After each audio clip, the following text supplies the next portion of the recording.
Hi guys, I'm back again. So, our topic for this is proper way for installing a driver in PC.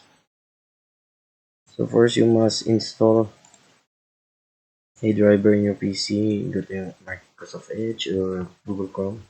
Type driver PC free download. So click this. And after that, click the install or required drivers.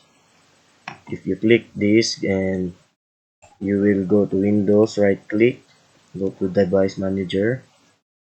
Then find the network adapters, click it, and then find the Realtek PCIe family controller. Then click it. After you click it, you must right click up, then click update driver, then browse my computer for driver, and you see these documents and browse. After you download the app of the drivers in PC, you can see it in the downloads history.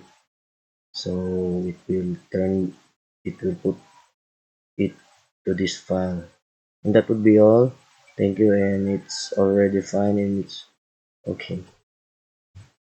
Thank you everyone.